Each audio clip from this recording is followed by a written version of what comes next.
من يحرف أجندة إقليم كردستان؟ وما هي الحرب الهجينة؟ يشهد الشرق الأوسط تحولات سريعة وجذرية، ويسمع قرع نظام جديد، أنظمة تتساقط، وحدود وخرائط ستتغير، والكرد في قلب هذه الأحداث، بل وأهم الأطراف الفاعلة في هذه العملية والتحولات، فهم في وضع بإمكانهم تحديد مصير الشرق الأوسط وتغيير مصيرهم وقدرهم. فرصة قد لا تتكرر ولن تتاح ثانية، لكن هناك بعض الأطراف في سعي حثيث ومستمر لمحاولة عرقلة الأجندات الكردية وانحرافها عن مسارها، حتى يفوتوا على الكرد استغلال هذه الفرصة الذهبية. وخصوصا هناك مساعي ومحاولات رامية لإشغال وإلهاء إقليم كردستان بقضايا كالرواتب. ولتحقيق هذه الغاية وهذا الهدف تخاض حرب هجينة ضد إقليم كردستان منذ عام 2012. العراق تخوض حربا هجينة ضد إقليم كردستان. استخدم فرانك هوفمان مصطلح الحرب الهجينة لأول مرة عام 2007. الحرب الهجينة هي شكل جديد من أشكال حروب الجيل الجديد، حيث يتم فيها استخدام أساليب وأنماط الحروب التقليدية وغير النظامية وغير المتكافئة. ويتضح من خلال تقييم دقيق وعن كثب فرض كافة أساليب الحرب الهجينة على إقليم كردستان. أهم ما في الحرب الهجينة وما يميزها عن الحرب الميدانية هو القدرة على الضغط على الخصم دون إعلان الحرب وتصوير المعتدي كمحاور. في مثل هذا الصراع قد لا يتمكن الطرف المهاجم من إثبات تعرضه للهجوم. القوى التي تخوض الحرب الهجينة هي القوات الخاصة والميليشيات غير النظامية والحرب الاقتصادية وحرب الظل والهجمات السيبرانية والدبلوماسية، والأهم هو تفعيل القوى المحلية الداعمة للفوضى والاضطرابات. فلو نظرتم إلى عموم هذه الإحصائيات سترون أن جميعها تستخدم ضد إقليم كردستان، حيث تخوض الحكومة المركزية العراقية حربا هجينة متعددة الجبهات ضد الكرد منذ عام 2012 ولغاية الآن، لكن تخوض هذه الحرب بطريقة تجعلهم يصورون هجماتهم خلف المؤسسات الرسمية كالقانون والقضاء والوزارات وغيرها، وكأنها حماية لسيادة القانون والنظام الإداري.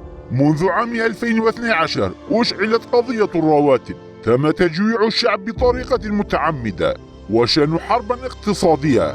فعلوا كل هذا تحت غطاء الدستور، أي أن هناك حرب اقتصادية تخاض ضد الكرد منذ 13 عاما. تسعى الدولة العراقية للاستيلاء على موارد الكرد الحلال مثل حليب الأم، وكذلك أراضيهم وثرواتهم السطحية والجوفية ومدنهم وقراهم. احتلال العراق لكردستان يتم ببطء وبشكل تدريجي. تم انتزاع كركوك وشنغال من الكرد، لكن تحت مسمى فرض النظام وسيادة الدولة، وعن طريق مرتزقتهم وجحوشهم في بغداد. أحرقوا علم كردستان ومكاتب الحزب الديمقراطي الكردستاني في بغداد. خاضوا حربا نفسية ضد الكرد وغطوا اعتداءهم وهجومهم بزعم أنه كان رد فعل مدني جماهيري. قدموا دعما ماليا لا محدودا لجحوش الكرد وشركائهم لإنشاء مواقع إلكترونية وتحشيد جيوش إلكترونية وتنظيم المظاهرات تحت شعار مظاهرات المعلمين وتصويرهم كمعارضة. وزيرة الهجرة ووزيرة المالية في الحكومة العراقية تحاربان الكرد ومستقبلهم كمحاربين يحملان سيفيهما ودرعيهما، أي أن العراق يخوض حربا هجينة خفية ضد الكرد، وهي بمستوى من الخفاء بحيث لا يمكن للإنسان وصفها بالحرب. وبلا شك فهناك أيضا حرب مسلحة موازية لها أيضا. فمنذ عام 2014 يتعرض إقليم كردستان للهجوم وتبذل محاولة للقضاء على كيانه الدستوري. ففي البداية هاجم داعش، ثم تلتها هجمات مرتزقة ميليشيات الحشد الشعبي للمسيرات المفخخة، كما هاجم حزب العمال الكردستاني PKK في إطار هذا المشروع أيضا. ثم هاجمت الدولة الإيرانية.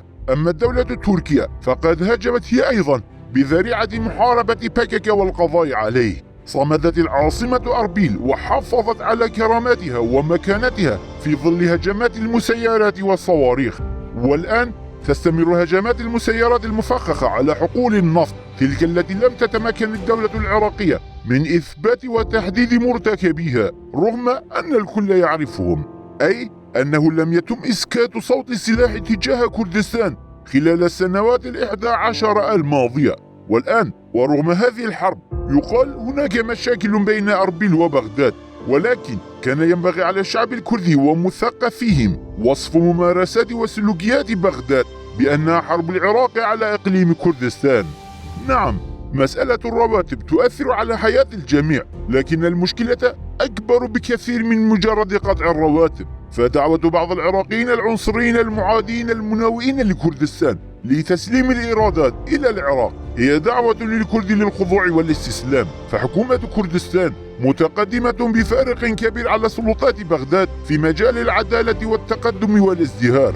ولو كانت إدارة أربيل بيد العراق لما كانت هناك مشاكل للعراق مع الإقليم، بل حتى لو استسلم الكرد فإن بغداد عديمة الضمير لدرجة أنها ستأتي وتستولي على ممتلكات الكرد، وسيتولى المدراء العرب مؤسساتنا ودوائرنا. السلطات العراقية ذات فكر سقيم ومتخلف، ومستقبل العراق غامض مجهول.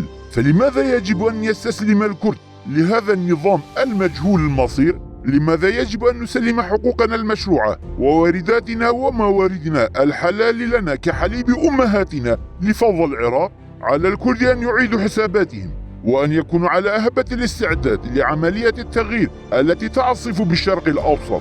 فبهذه الطريقة فقط يمكننا كسر الظلام المفروض علينا، إفشال هذه الحرب الهجينة اللعينة.